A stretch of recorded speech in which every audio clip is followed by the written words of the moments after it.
Every preacher wants to bring his A game every time he delivers a sermon. He has spent hours in the developmental stage of this message. He has prayed, he has studied, and now is the time to bring this sermon to the audience. What could possibly go wrong? What many preachers fail to recognize is that the battle's just beginning. The task of sermon development may be daunting to some. And when the sermon is finished on paper, there's a tendency to think that the hard part's now over. But the battle is far from over. Stay tuned. Today we're talking about preaching with a clear mind.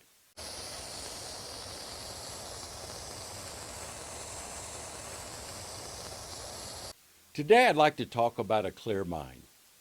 In the previous video, I spoke of the importance of sermon preparation, and you can find the link to that video in the description below. But having a clear mind is also important.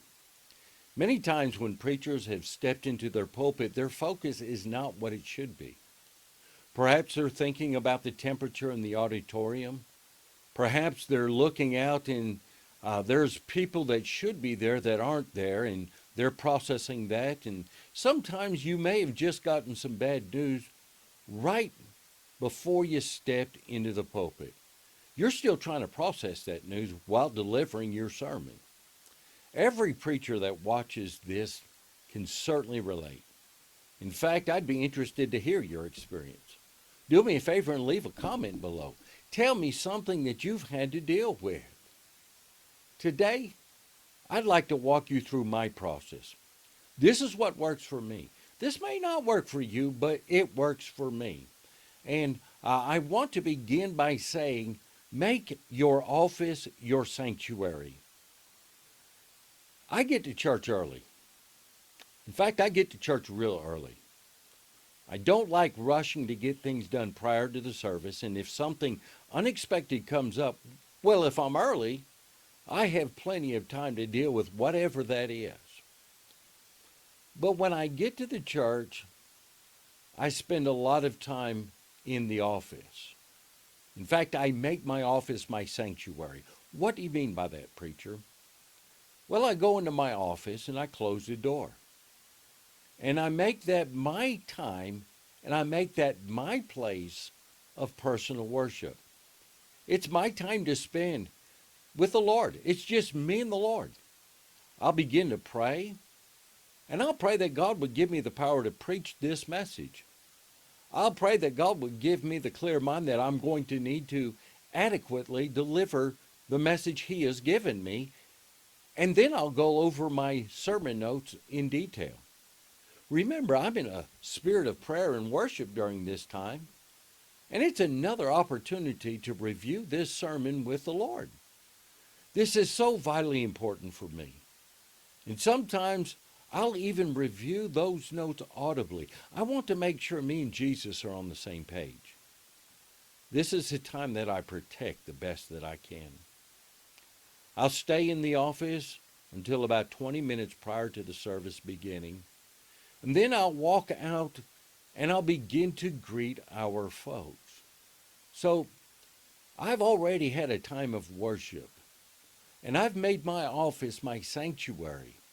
But I've got to do something else. We've got to teach our congregation. You see, greeting people can be an obstacle for a clear mind, but it's an obstacle that is necessary. Every preacher has been given bad news just prior to the service beginning, and that becomes an hindrance to your clear mind.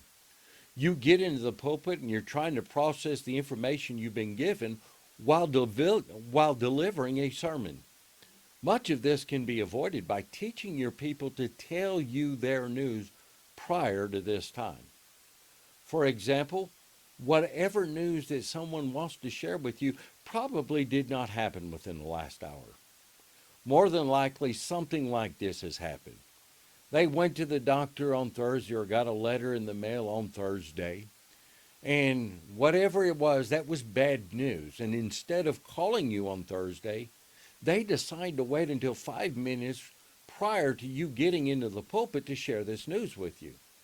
Now, you're trying to process their information at the same time that you're trying to preach. Most church members don't realize that the moment the preacher steps behind the pulpit, he has entered the front lines of a spiritual battle that they have never experienced. And it's a battle that must be won. You have to be focused behind that pulpit. You have to bring your A game into that pulpit. Therefore, you have to teach your flock to help you wage this spiritual battle without any unnecessary burdens. Teach them to wait until after the service if they couldn't tell you earlier in the week. So train your audience, train your flock.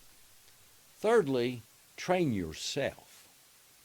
Once you begin to preach, there will be a multitude of things that can happen that will throw you off.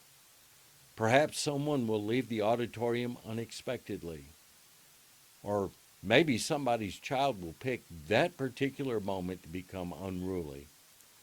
Perhaps you're even looking out at the congregation and you can see a husband and a wife that has obviously had a fight on the way to church, and they're sitting on the pew scowling at each other, not listening to a single thing that you're saying. These are all things that happen, and guess what? We can't control them. Therefore, you have to train yourself to remain focused. You have to train yourself to stay within the framework of the sermon that you are trying to deliver.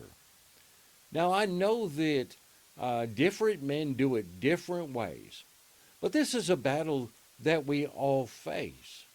And I'm just trying to be a help to you. I want to help us to get into that pulpit the next time and be able to bring our A game there.